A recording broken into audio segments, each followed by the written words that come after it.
the Beverly Hillbillies.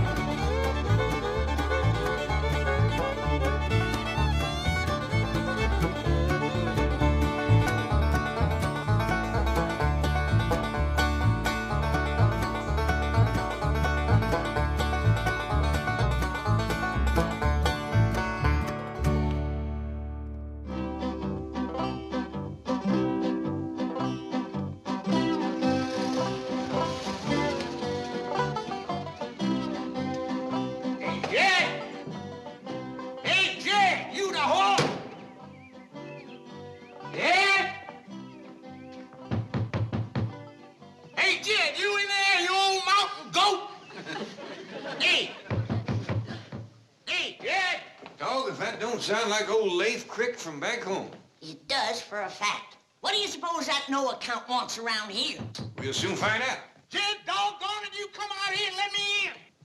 Yeah. Leif, Jed.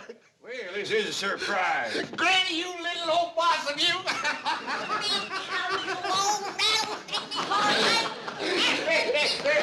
She ain't changed a bit, has she, Jed, huh? No bigger in a minute and scrappy as a bang in. Hey, look who's here.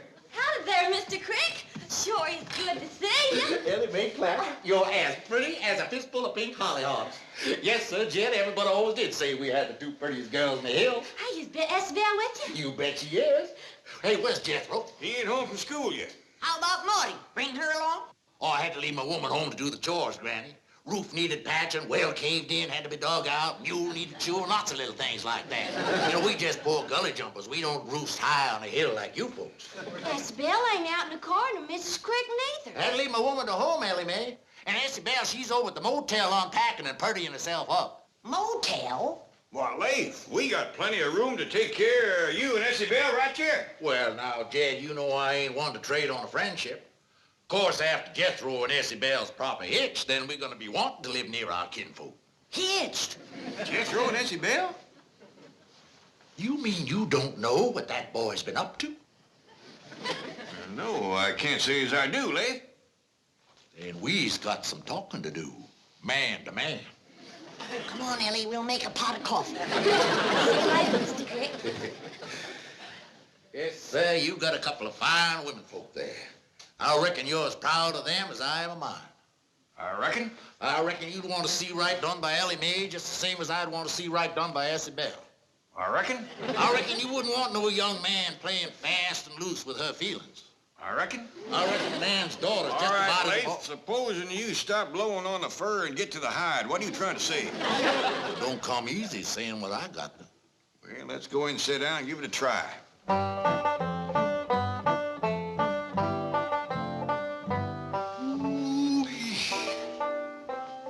My, you got yourself a regular palace here. You got...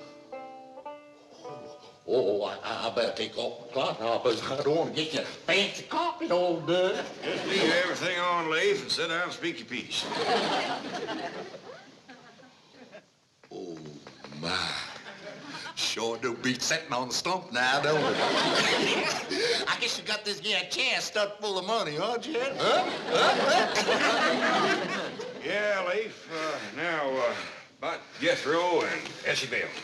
Well, to speak plain out, your Jethro done grabbed a hold of my Essie Bell's heart.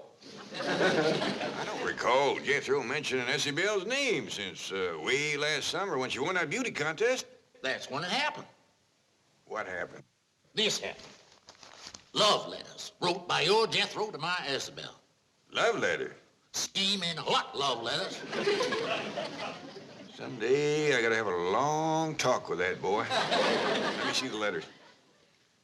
Jeb, I hadn't better. You having a purty, sweet, innocent young daughter of your own, you might just anger up to the point where you'd hurt that boy. Jethro got out of line, did he? Well, I wouldn't exactly call it getting out of line, providing his intentions is honorable. These letters was wrote way last summer. How come you just getting here? Well, now, I ain't a wallering in money like you, Jeb. I had to scrimp and save to get to where I could afford to make the trip. Why, I'm a poor man. Only treasure I got's my little Essie Bell. All right, Leif. Not knowing what Jethro wrote, it's hard for me to speak. But I know he'll want to do the right thing, and I'll see that he does. Spoke like a true hillman.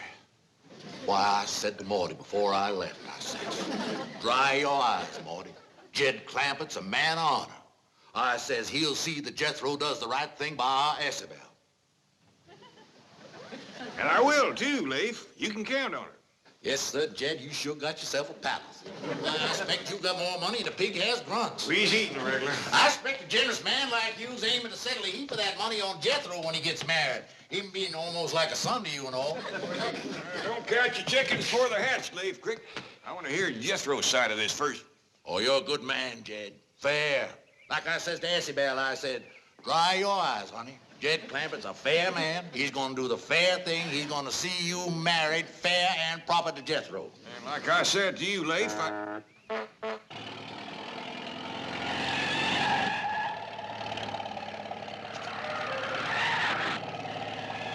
Whoever's driving that truck's mighty shy on brain. that's Jethro. Fine boy. Jethro! Just call me Daddy, boy. Jethro, Leif here says that last summer you wrote some love letters to his daughter, Isabel. Love letters? Why, it ain't nothing to be ashamed of, son. Most natural thing in the world for a handsome boy like you to write letters to a beautiful girl like Isabel. Them was fine letters, too. You should be proud on them. Oh, thank you. How come she never answered them? Well, son, right after she won that beauty contest, she must have got hundreds of letters like yours, proposing marriage and things. Well, it took her a while Now, to... hold on, Leif. Jethro, did you propose marriage in them letters? Oh, let me think. Well, it ain't nothing to be ashamed of, son. Most natural thing in the world for a handsome boy like you. Now, give him a chance to think, Leif. It ain't something comes easy to him. Love ain't nothing you think about. Love comes from the heart. He never said he was in love with Isabel. Well, he always was. You remember when you used to tote the books home from school? Old Mel Pratt, he took them away from you and beat you up? Yeah, but he was twice as big as me. Yeah, but if you was to marry Isabel now, that would sure leave old Mel Pratt drinking from an empty jug. Yeah? Yeah. This ain't something you have to decide about right now. Well, of course you don't. You just think on it for a while. Think about how Isabel's the prettiest girl in the hills. Yeah? Best dancer, too.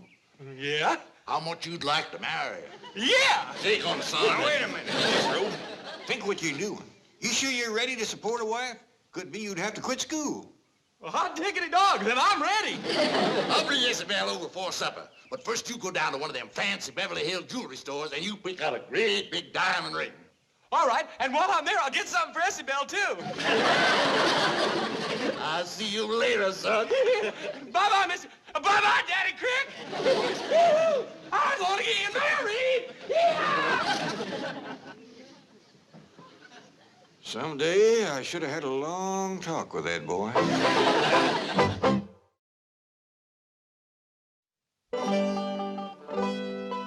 Oh, come on, Jed, cheer up. Maybe Isabel will make a good wife for Jethro. That boy ain't ready to get married, Granny. He just don't know what it's all about. He's a heap smarter than you give him credit for. Why, he's halfway through the 6th grade. And at his age, too. Grant you, he's smart at book learning, but when it comes to knowing about life... Hey, Grady, are you going to dance at my wedding and show them their pretty ankles of yarn? Now, you listen to me, boy. Getting married is nothing to fun about. Now, are you sure you're ready to give Isabel Crick your name? Yeah, if she wants it. Jethro seems like a right poor name for a girl. See what I mean, Granny? Skipper and me's ready to help pick out your ring, Jethro. Now, Elly, me, I don't reckon a jewelry store is the best place for this little feller. He's right giving a picking up things and swallowing them. I see what you mean, Paul. Skipper, you stay here. Why, if you was to eat some of them diamond rings, they'd give you the stomach ache.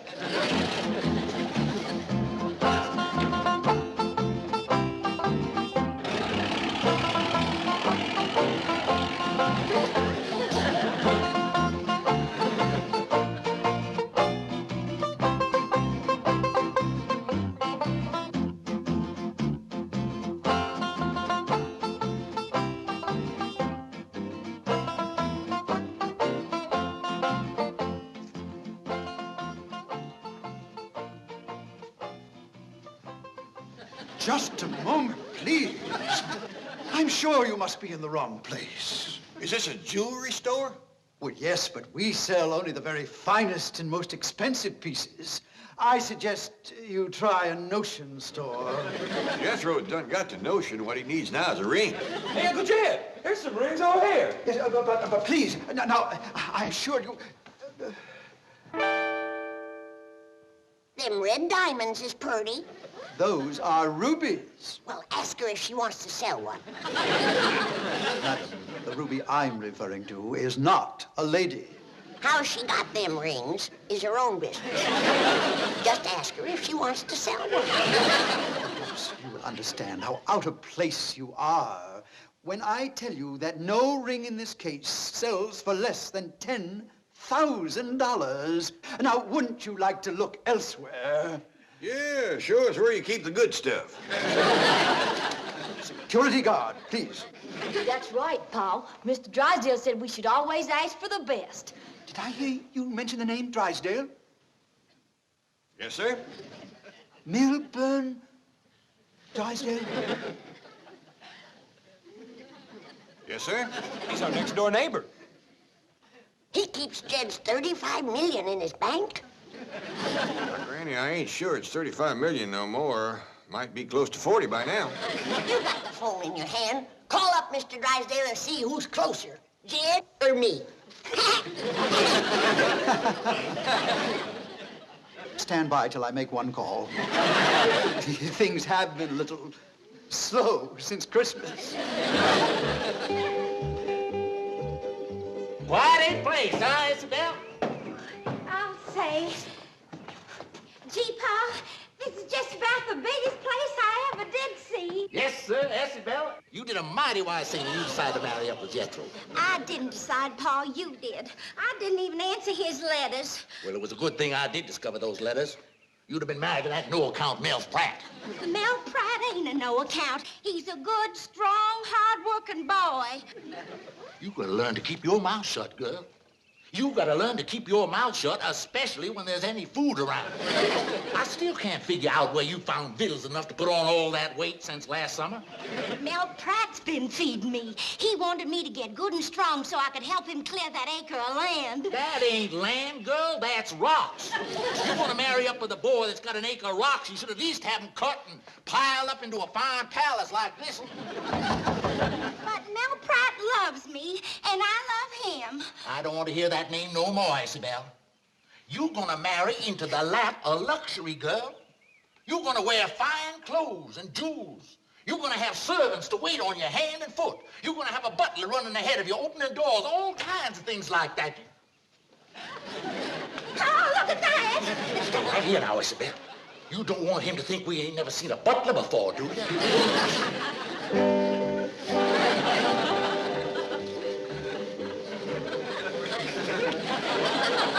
I do hope you'll tell Mr. Drysdale how well we have treated you here.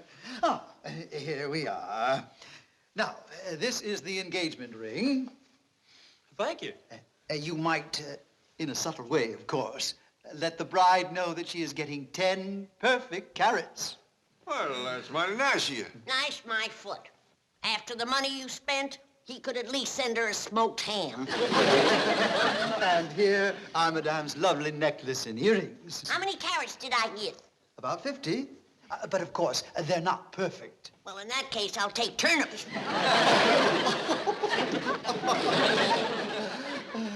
And for Mademoiselle, this beautiful diamond bracelet. Do I get some carrots, too? Oh, yes, indeed. About 30. You sure are generous with your vegetables. So are you, sir. You're going to be sending me a lot of cabbage. I am? Yes.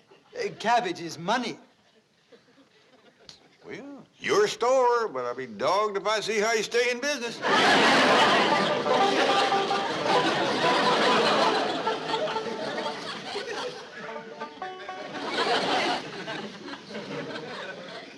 You know something, Paul?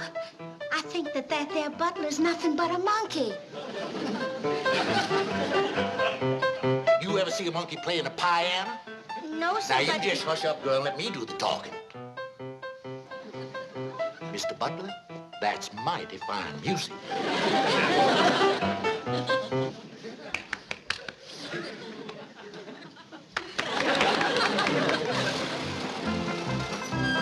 Looks like a lady from Essie Bell is here. Yoo-hoo! I want to see my sweetie. Now, Jethro, you get a hold of yourself. I don't want you running in there and picking up that little girl and scaring her half to death. Yes, sir. You put the truck away. I'll wait for you here. We'll all go in together like a proper family order at a time like this. Yes, sir, Uncle Jed.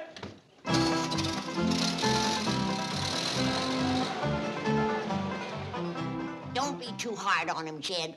Now that I think back, he must be desperate in love. What makes you think so? For the past week, he ain't at his supper. For Jethro, that's desperate. That boy'll eat anything that don't bite him first. Who's that a-coming, Paul? Looks like that Beverly Caterers. Yeah, the young widow that cooks for folks.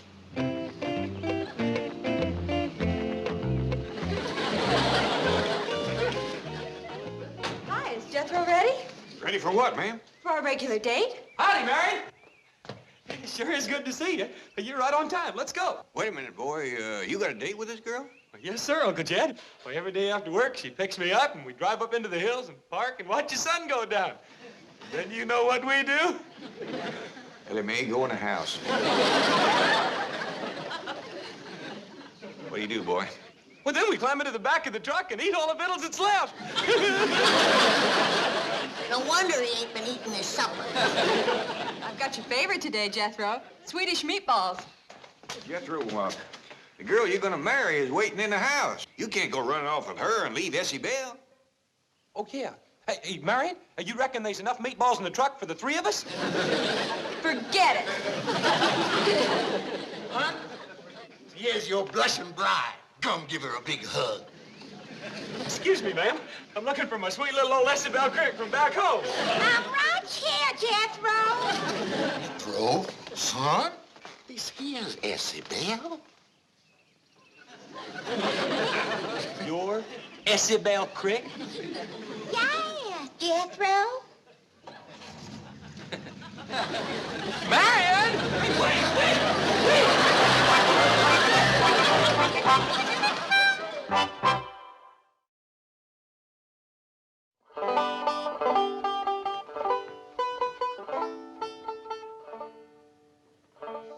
Essie Bell, I hope you ain't taking this too hard.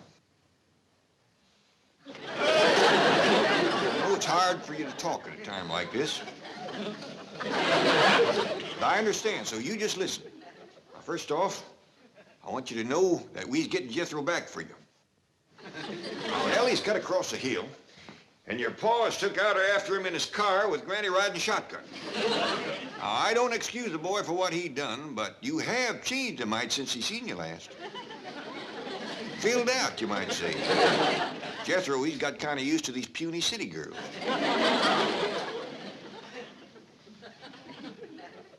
Essie Bell, I just can't stand to watch you suffer. Ain't there anything I can do? Yeah. Would you get me another pie out of the icebox?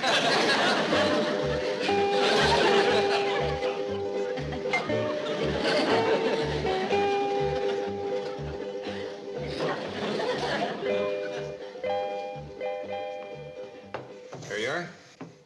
Thank you. Want some? No, not right now. You don't appear to be too unhappy. Oh, heck no. I like pumpkin pie as well as apple. I mean, how about Jethro running off? Mr. Clampett, if I told you something, would you promise not to tell Pa that I told? 'Cause he told me not to tell you. And if you tell him I told, well, there just ain't no telling what he might do. Near as I can sort out the tails and the tolls, I think I can promise. It ain't Jethro I'm in love with. It's big old Mel Pratt back home. Well, now, tell me more of what your pa told you not to tell.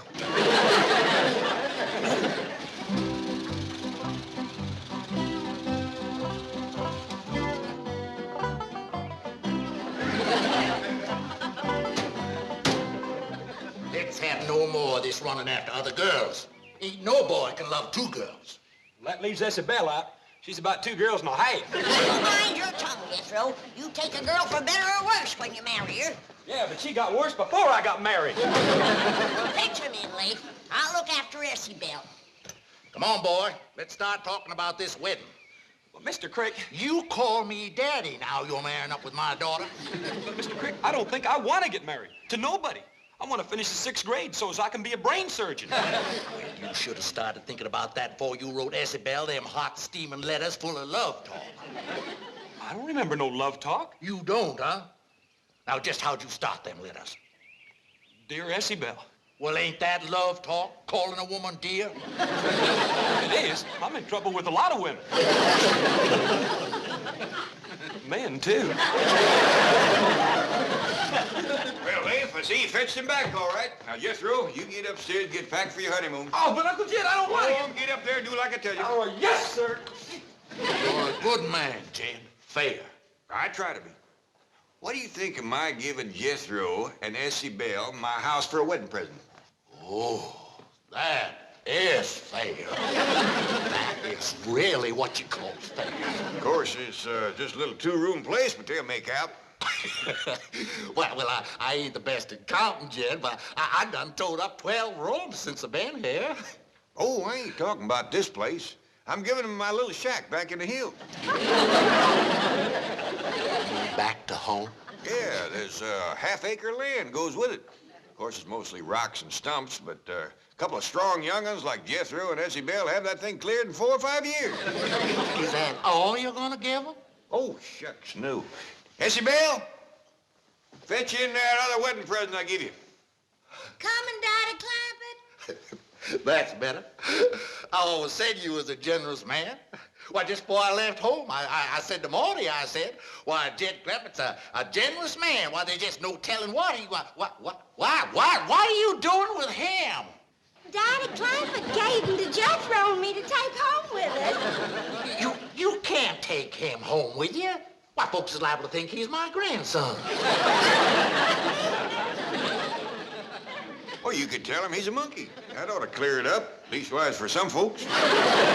Jed, you mean you ain't gonna give the young'uns no money? Oh, you bet I am. Here you are, Isabel. Here's a brand new penny for you to nail up over your cabin door. Ain't nothing brings you luck like a new penny. Thank you, Daddy Clampett. Look, Pa, ain't it shiny? You get that thing out of here. Why, you'd be better off marrying that Mel Pratt. He's got a whole acre and a nice cabin, and he's got a sow with a litter of pigs. Now, just a minute there, Leif. Isabel was promised to Jethro. While we're on that subject, let's have a look at her dowry. I ain't got no dowry, Daddy Clampett. Here, you don't want Jethro marrying no girl without a dowry. Now, Mel Pratt, he don't care. He'll take a dowry or no dowry. How soon's the wedding? I'm all ready to dance. There ain't gonna be no wedding, Granny. I'm taking my Essie out of here.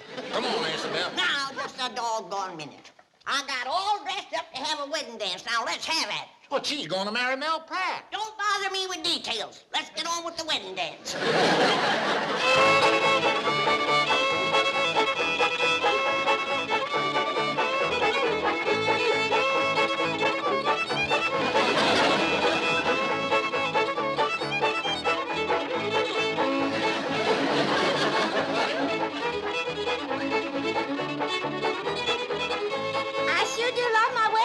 From the Clampetts, Pa, don't you? For a fact, I do, daughter. Always said you was a generous man, Jed. Forget it, Leif. All it's gonna cost me is some cabbage.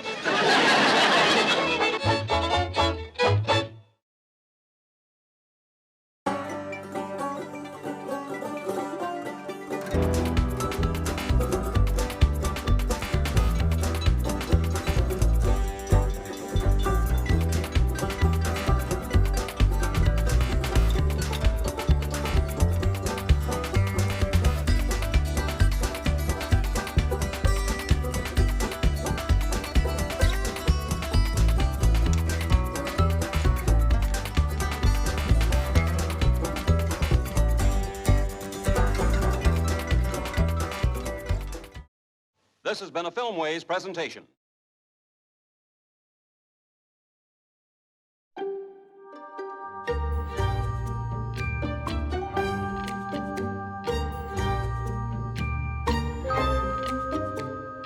Eighth Man DVD.